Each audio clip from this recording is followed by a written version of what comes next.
Ça vous fait les gens, c'est Manusine. Donc aujourd'hui, on va détailler le CSL Sprint 5740 qui est disponible sur CSL Computer.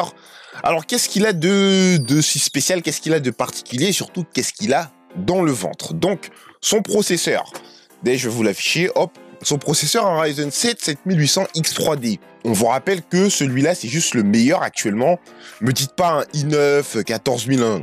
Non, stop. On va prendre un i9 14900K. Voilà. Et même moi, tellement je cherche la comparaison, je l'ai déjà trouvé. Donc, franchement, il n'y a pas photo. Le Ryzen 7, le bois. En termes de gaming, évidemment, on parle bien là de gaming.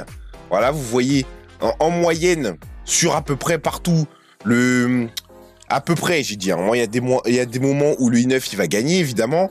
Il y a des moments où il va perdre, mais globalement, le Ryzen 7 est plus rentable. Il coûte moins cher, ça va te revenir moins cher, et c'est juste un meilleur rapport qualité-prix, quoi, tout simplement. Au mieux, ils gagnent, des fois, ils sont à égalité, et au pire, ils perdent de temps en temps, quoi. Mais bon, le processeur le plus rentable, X3D, parce que, en fait, il a une cache X3D, enfin, comment on appelle ça?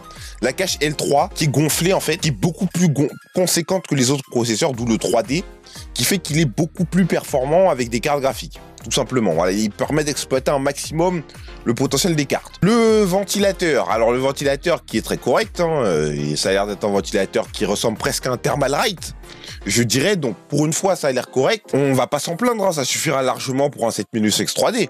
Après, si vous voulez le changer, vous pouvez, mais celui-là suffit largement. Power Cooler RX 7900 GRE. La 7900 GRE, très bonne pour excellente en 1080p, très bonne en 1440, bonne pour de la 4K. Franchement, une carte très bonne. Hein. Le 7800 X3D, il va exploiter un maximum le potentiel de la carte. Franchement, c'est magnifique. Elle consomme, on te recommande 700 watts pour la carte. Tu peux mettre un peu moins, évidemment, ça peut se faire. Mais je te conseille de partir sur du 700 watts, franchement, ça suffit largement.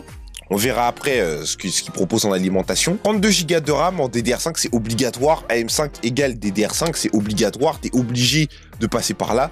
6000 MHz, hein, c'est classique, hein, c'est normal pour de la DDR5, franchement. Ça vaut le coup, c'est des Kingston. Donc Kingston, on connaît la marque, j'aime bien, on aime bien, hein, c'est du Kingston, on aime bien. C'est un des meilleurs rapports qualité-prix, disponible à 63 € sur PC Component. C'est PCI 4.0, un SSD un NVMe de 1 Tera. Franchement, c'est juste un des meilleurs rapports qualité-prix qu'on a actuellement. Voilà. Ensuite, le boîtier. Le boîtier, pour ceux qui aiment bien les petits boîtiers RGB. Donc, triple aération. Devant, c'est juste ouvert. Hein. C'est ouvert devant. C'est ouvert en haut. Tu as la place pour deux water cooling de 360. Tu vas pas en mettre deux. Tu vas mettre 3 ventirades devant ou un water cooling devant.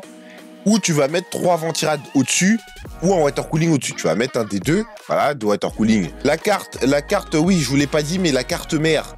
La carte mère, c'est la Eagle AX, la Gigabit Eagle AX B650. Donc celle-ci, elle a un AX comme Wi-Fi. Donc pas la peine de t'embêter à prendre une carte Wi-Fi. Fais de la Wi-Fi, donc pas trop mal. Au niveau des ports USB, elle a 8 ports USB, dont 2 en 3.2, voilà, et un port, comment on appelle ça, USB-C, voilà. Maintenant, tous les téléphones sont USB-C, donc quasiment tous les téléphones sont USB-C, donc si tu veux mettre ton téléphone, tu peux. Hein, ne parlez pas de vos vieux iPhones en prise Lightning. Non.